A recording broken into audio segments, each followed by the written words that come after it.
So let's talk about how to calculate formula mass and moles for compounds. It's very similar to what we did with elements. We're just going to add more. So what we're going to do is you're going to have the number of atoms of whatever the first part of your compound is times its mass. And you're going to do that for each component, and then you add them all up together. So if you want to, we'll practice it. So the atomic mass represents the mass of 1 mole of an element.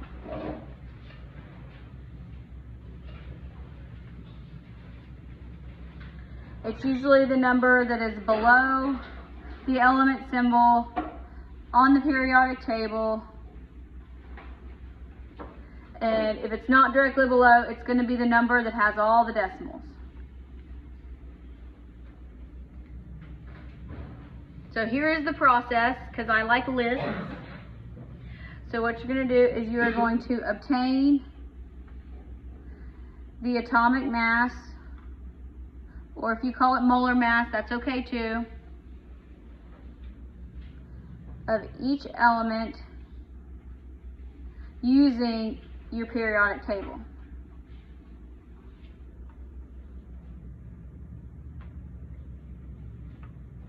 Then you're going to multiply each atomic mass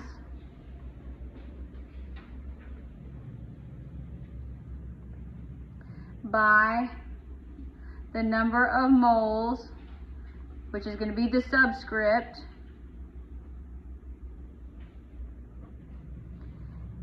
in the formula. This sounds very complicated. It's really not. Once we start pushing buttons, it's not that complicated. And then you're going to last calculate the molar mass. So that's the mass of 1 mole of the compound by adding the masses of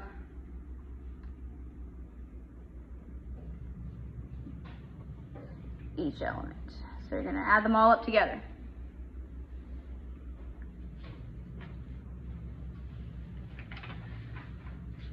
All right, this is where you have to pay close attention to parentheses.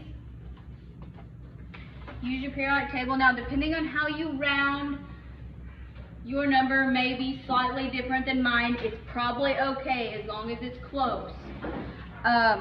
When I'm doing these, I will tell you that I tend to prefer 2 decimal places. That's just because I get tired of writing after that. But if you want to use 3, that's fine.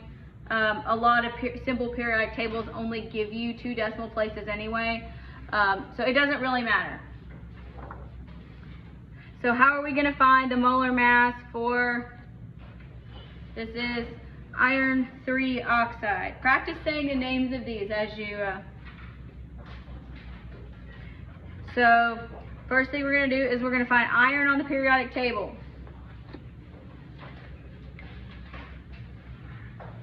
What does iron weigh? 7.8. Iron 55.85? Okay, and how many irons do we have in our formula? 2. Alright, so we have 55.85 times 2 plus, find oxygen. How much does oxygen weigh? Round it all off. 16. 16. How many oxygens do we have? 3.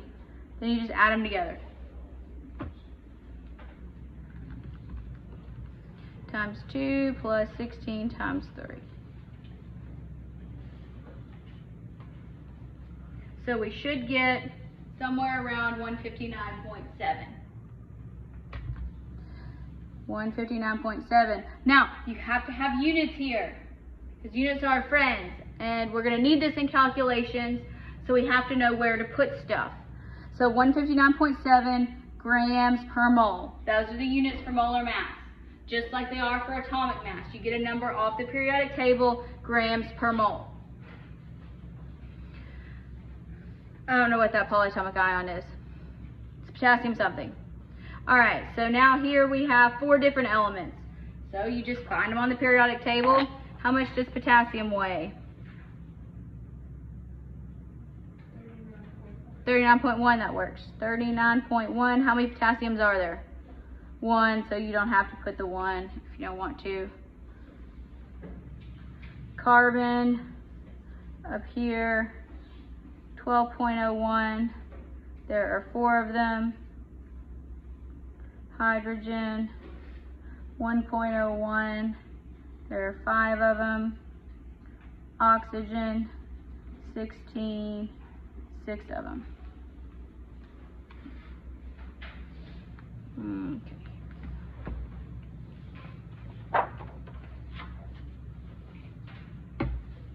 39.1 plus 12.01 times 4 plus 1.01 times 5 plus 16 times 6.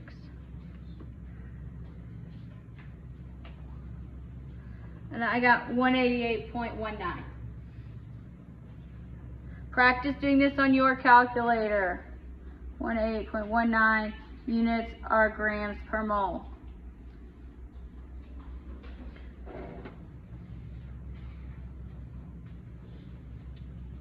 Now here's where we're going to have to pay attention to parentheses. Parentheses are important. First one is aluminum. Aluminum is 26.98. There are 2 of them. Next one is sulfur. 32.07. How many sulfurs do we have? 3.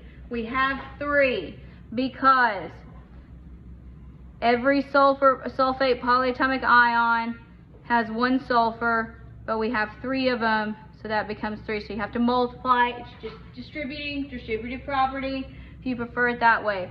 So here there are 3 sulfurs. So how many oxygens do we then have? 12. You're more likely going to get the last one because you'll remember to multiply, but these in the middle tend to be where you're going to leave them out. So this is aluminum sulfate.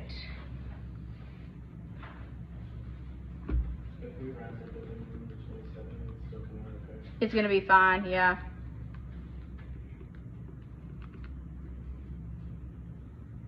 $251.05 is what I got. Grams per mole. Again, depending on how you round, it might be a little bit different, and that's okay. All right, magnesium hydroxide. How many magnesiums do we have?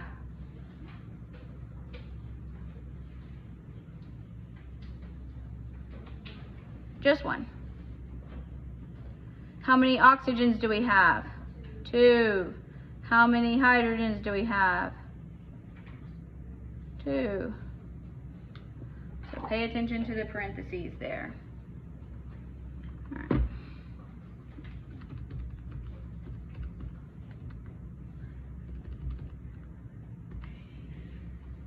We got 58.33. Push the buttons on your calculator. Make sure you write grams per mole.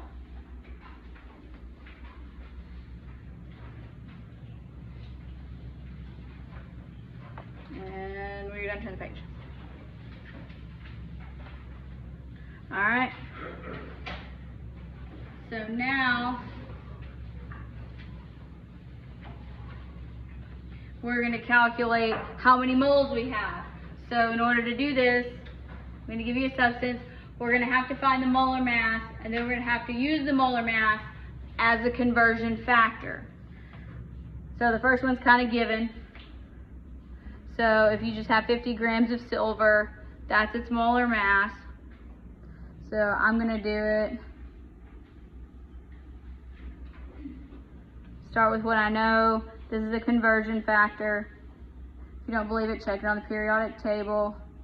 0.87. I want grams to go away, so that's why grams goes in the bottom, moles goes in the top.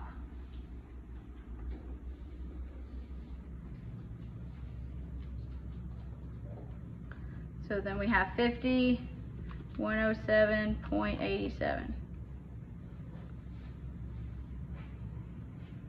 I'll take probably 3 decimal places, so 0.464. What's the unit? Moles of silver. It is an excellent practice to get in the habit of writing what you have moles of, because you can get lost when we start doing mole conversions. All right, so let's do 15.0 grams of ammonia. What is the first thing we need to do? Calculate molar mass, that's right.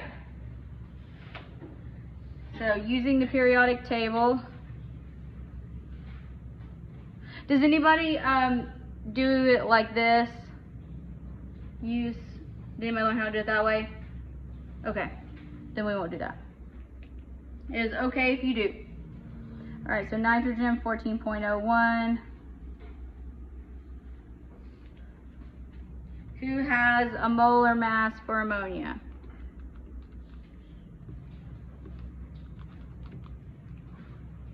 Nope.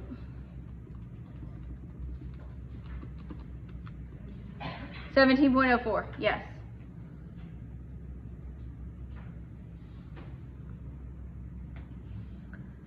So we have 15 grams, and we just use that as the conversion factor. Now, here, when you're writing this, we're writing a horizontal fraction. When we do it as a conversion factor, we're going to make it vertical. So the number here goes with the grams. So wherever you want grams, that's where the number goes as well. So since I want grams to go in the bottom, moles to go in the top, the number stays with grams. Because if you say it out loud, 17.04 grams per mole. Per means the fraction bar. All right, how many moles do we have?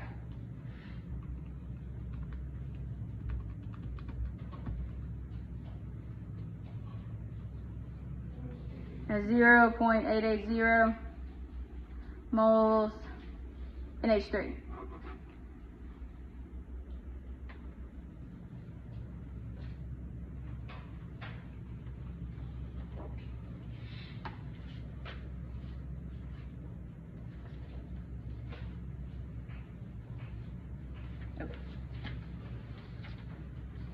Next one, 75 grams SO2.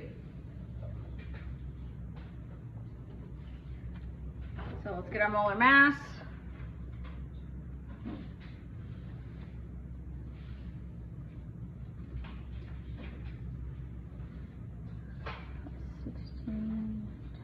Two.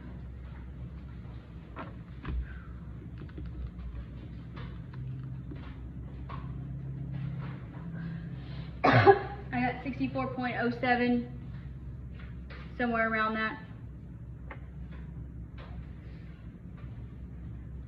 Grams per mole.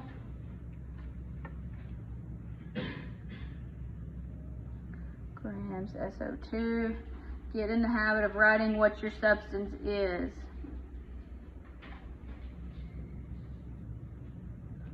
Yes, I know it takes up more paper, but you will be less likely to make an error down the road.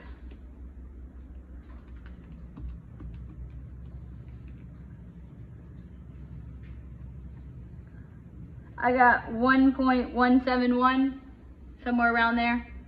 Again, depending on how you round, yours might be a little bit different, but it's going to be close. If you're off by a lot, double check. All right, here's one with aluminum hydroxide. How many grams? You find it. 25. And this is also 25.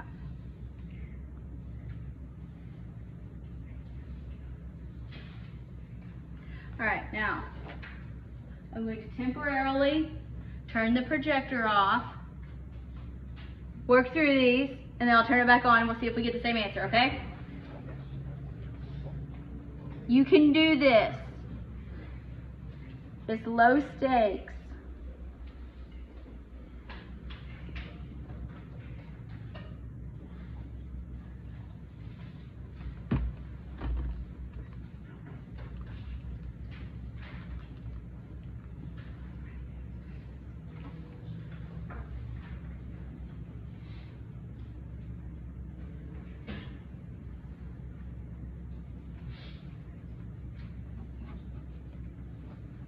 Practice saying the name of the compound while you're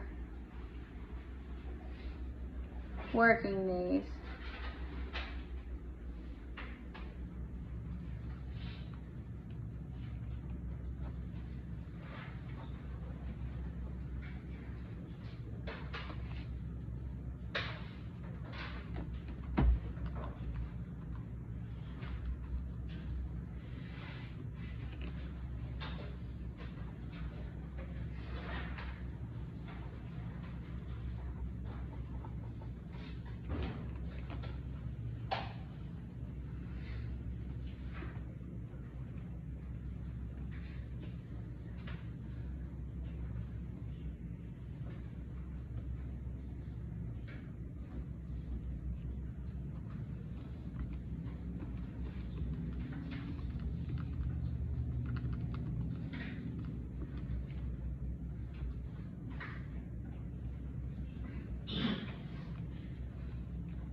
As we get into big compounds, you're probably going to have high molar masses.